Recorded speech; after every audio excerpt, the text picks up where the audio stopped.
Hello, hello, hello. In the past couple days, there have been plenty of positive articles about the Orlando Magic going into this upcoming season. I'll do a quick recap of a couple of them. Also, we signed the player to an Exhibit 10 contract. I'll explain what that is and who it is. This is the Orlando Magic Nation, your source for all things Orlando Magic on YouTube. For Magic fans, by a Magic fan. I just want to thank you very much for clicking on this video and spending a little bit of time talking Magic with me. Hit that subscribe button so you don't miss out on any content. Hit that like button so that the channel can grow by getting in front of a few more eyes. And lastly, in the comments below, let me know which article you're more excited about. Let's start off with some of the articles. The first article is basically doing a prediction of the best and worst deals that how they will be after the first year.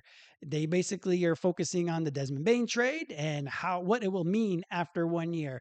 The idea of it is that hopefully he's able to hit the ground running and be what he has been for Memphis, but for the Orlando Magic, someone who's going to be a knockdown shooter as well as a secondary ball handler and making sure that he fits in as seamlessly as possible.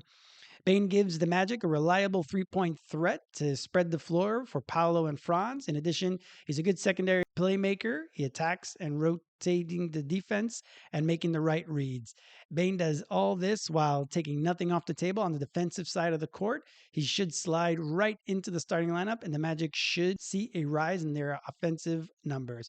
Obviously, we were last in 3-point shooting, last in assists last year. So we also hope that Bane is able to slip in like a comfy pair of slippers onto the Orlando Magic offense, and we can be out of the bottom 10 of the offenses for the NBA for the first time since 2012. So let's hope that that is the case. The second article is about the 5 teams that are built to shock the league. The big discussion on that is obviously the Magic's Bane trade as well as the Tyus Jones signing. The idea is that those two signings are going to propel the Magic to go from what they were last season, a 7th place team, having to fight to get into the playoffs via the play in tournament, for them to be able to go now and to dominate the East. So I think in that case, we have a lot of positive chatter for the Orlando Magic. And I think in the end, that's going to be an incredible positive. Now, of course, another day can't go by without there being some sort of deal, some sort of trade rumor that is talked about, especially with the Magic. Right now, the Magic are really tight up against the first apron. They're hard capped at the first apron. So this deal that is being proposed, it's to hopefully be able to alleviate some of that pressure as well as adding to the roster and being able to continue to have some depth for our team. So here's the deal. The Magic received Nick Smith Jr. and Daquan Jeffries from Charlotte. So instead of doing the big LaMelo trade, we're going to do a smaller trade with Charlotte for Jet Howard and the 2028 second round pick. I don't really like the second round pick bit of it because we are going to get really expensive in the next few years, and we need to keep every one of our draft picks from now on as much as possible. We're going to do a deal this year. We're going to have to get off of Jet or Goga or Wendell or one of these contracts. We're going to have to get off of them, and we're likely going to have to pay draft capital to get them off the books. In this deal here, they're looking to add depth. So Nick Smith Jr., he's 6'2". He's listed as a shooting guard, but they mentioned in the article about him being more of a point guard. So he can be depth in the point guard position. He would be the third point guard on our team this year, is what they posit. I think that would be Jace, and I would rather have Jace, to be honest. But if we're going to go to the exercise of looking at this trade, then I think that's the idea. Daquan Jeffries is also a shooting guard, small forwardish. He actually ended up playing center for them last year just because of their lack of size for so long in their year last year, and he actually held up pretty well. So he doesn't have that much value for the Magic other than a end of the bench type of guy. Now, for the reason why the Magic would do this trade is one is to get off of Jet's deal. He's about $5 million this year, 5.4, I believe, off the top of my head. He's about $5 million on the salary cap sheet. Nick Smith and Daquan Jeffries combined make the same amount as Jet. That's why this deal works. And even with the tight margins that the Magic have, I think it's about $75,000 difference in these two contracts for Jet's contract. Now, if we look at it just purely as a salary cap instead of caring about who's going to play, who's not going to play, the far left, you know me, I like to bring the numbers. On the far left, there is where we are currently staying with the in our cap sheet. We're way over the salary cap. We're about $5.5 million over the tax apron or over the tax into the first apron. And hard cap, we're at $1.2 million away from the hard cap, the top of the first apron. If we were to do this trade, the straight up again, the two players for Jet, we would end up basically, like I mentioned, saving $70,000. So now we go to $1.3 million below the top of the first apron. Now, Daquan Jeffries, he's non-guaranteed. He's non-guaranteed up to up until January 10th, I believe, 2026. He can be waived at that point before his contract becomes guaranteed. So if we were to do this trade, we could provide ourselves a little bit more flexibility by just waiving Jeffries before the start of the season. So then at that point, that's the third column here, where at that point we would only be $2.7 million above the tax threshold, and we would have $4 million to the top of the first apron. So in that respect, we would lose the idea of Jets. Jet at this point is an idea, unfortunately. He hasn't had the opportunity and he hasn't won the playing time. He hasn't earned it necessarily, it seems, on the practice court or in games. So he's an idea. We would be getting rid of his contract for this year and for next year because he has one more year on his rookie deal after this year, and then he'll become a restricted free agent.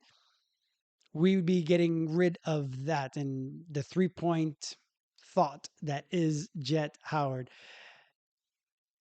If we do this deal, we end up bringing in Nick Smith Jr. So Nick Smith Jr. also was a first round pick. He was later on in the draft, so he doesn't make as much money. So not only would we be saving money this season, we'd be saving about $2.4 million next season. And next season is when Paolo's extension kicks in. So the Magic are going to be very expensive as of next year. So if we did this deal, we would have an end of the rotation guy anyway, because that's what Jet is right now. But instead of a shooting guard, small forward, we would end up with like a point guard, shooting guard at the end of the bench there. Now, do we want to do that and maybe hurt Jace's ascension? Possibly not. We might not want to do that, but at least if we were to do this deal, we'd be able to really help alleviate some of the cap concerns that we have now. Because even with $4 million, if we were to waive Jeffries, we could bring in a vet on the minimum vet. So this could be interesting just for salary cap machinations. This could be a deal that we do. It really wouldn't help us. It'd be on the fringes, so it doesn't help us on the court, but it might help us in the checkbook. So this is an interesting idea. I don't know if that's even been a discussion between the teams. This is just hypothetical that was broached in online, but this one is actually one of the more interesting ones that I've heard so far this offseason. And then lastly, we added a player, or we signed the player, Lester Quiñones. He was a player that was on a couple teams already. He's a bit of a journeyman so far. He's been on a few teams. He was on Golden State for a couple years there, and then last year he was on Philadelphia and in New Orleans. So he only played sparingly last year in 13 total games, averaged 6.6 points, 1.8 assists, and 1.5 rebounds for the year. So not really an impactful player, let's say. So we've signed him to an Exhibit 10. What an Exhibit 10 is, it's not an automatic two-way contract. Some people think that that's what it is, but it's not. An Exhibit 10 is basically a glorified tryout in a lot of ways. So he's going to be able to come to training camp He's going to be able to go through the offense, go through training camp with the guys. He's going to basically be trying to make the team. Ultimately, is on there with an Exhibit 10. It basically also has a G League component where it's not necessarily a two way, but he can go directly into the G League as well. So I think that's the benefit because right now we don't have Ethan Thompson anymore on the G League team. So the Magic really like to have a good G League team. So he can Lester did really well in the G League last year, so the idea would be for him to just kind of plug and play. He wouldn't really have much playing time on the main roster unless, something bad happens injury wise. And again, Jace would also have an opportunity before Lester because we need to start developing Jace to be our backup of the future, our backup point guard of the future. So I think that would be the biggest thing for him. But Lester again is going to be trying out for our final two-way contract. Right now, we have a total of three contracts. Two of them are taken with Jamal Kane and Orlando Robinson. So we need that third person. So this ultimately could be that for Lester Quiñones. We'll see who else the Magic sign to an Exhibit 10 if they start signing some more guys. We can sign up to 21 players for the training camp. Right now we're at 17. So we will see what the Magic decide to do with that. But Lester Quinones, again, if we look at just his last season, he played 13 games, but as I mentioned, he played for New Orleans as well. In his 9 games with New Orleans, he averaged 8.6 points, 2.6 assists and 1.7 rebounds. So he played a little bit more. He played a lot more actually. He didn't start any games, but New Orleans had been through such a rough year last year. They were basically playing everybody. So him and Jamal actually, Jamal Kane, our two-way contract, actually played together last year in New Orleans. So if we break it down and see what he has to offer, so here he is.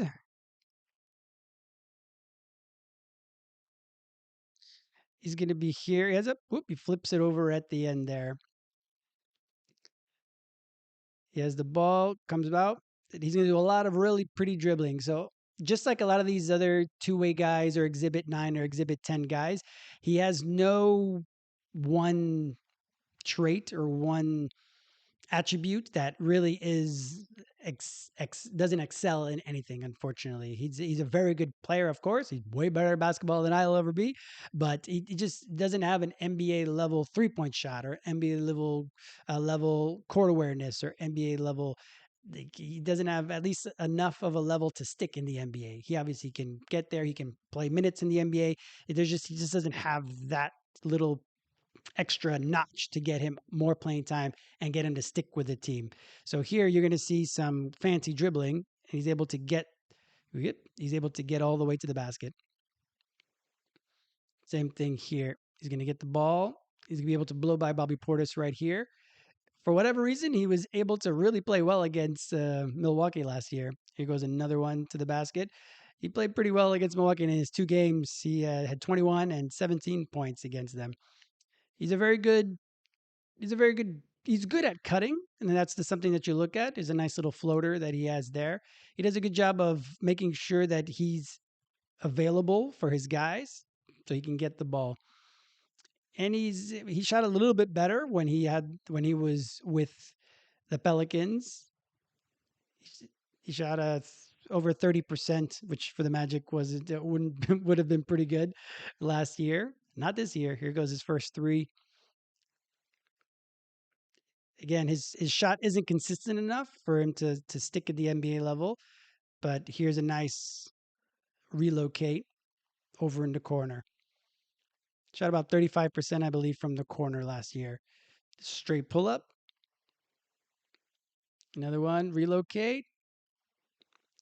Basically, I was able to get all his stats from last year because he didn't have that many, but he has some long range there as well. He has a good ball handling, and again, he can make the simple pass right there. Is an easy pick and roll. Gets between the defenders, gives it up. You don't have to, as we talked about many times with Mosley. There you go. Here's another pick right here. Nice simple pass to the roll guy. You'd be surprised how many guys can't make the simplest pass. He's gonna drive and get the and there's Jamal right here. Hit the cutter. Ball here, pick, hit the cutter again. Nice. Ball here, and just gonna simple spray it out, wide open, splash. And then he can also lead the break a bit. Again, doesn't have to do anything fancy. Nice and easy. Get the 2 points. That's all we're trying to do. We're trying to get the 2 points. This is as nice as assist of the year. Keep your head up even when you're on the ground. So yeah, that right there is a little bit of Lester Quiñones. So we'll see what the future has in store for him because again, he's not automatically on our two-way. So he's on an exhibit 10. It's basically a nice tryout position. So we'll see how the training camp goes. We'll see if they end up sticking with him and then signing him to a two-way contract because right now on an Exhibit 10 is basically a non guaranteed contract for 1 year, kind of again as a tryout. So we'll see how it goes for the rest of the year. So that's a quick update on some of the things going on. Where we have a couple more days until Eurobasket starts. So I'm going to continue to be doing some evaluations of Franz and Tristan, and hopefully I can get some Goga information so that we can prep you guys on what's going to happen for Eurobasket if that's something that you're interested in. And if you don't want to watch the games, then at least again we'll talk about Franz, Tristan, and Goga just so we can see how they're developing over the course of this summer as they prep for next year. So thank you very much again, as I mentioned before. So don't forget to click subscribe, hit that like button, and put in the comments below if you saw Lester play last year and if you think that that he'd be able to crack the rotation or help in any way. Or are you excited for the Magic's upcoming season? In that, are they going to break the over under of 50.5? Let me know. Drop it down in the comments. Anyway, thank you very much for your time, and I hope you're having a great day.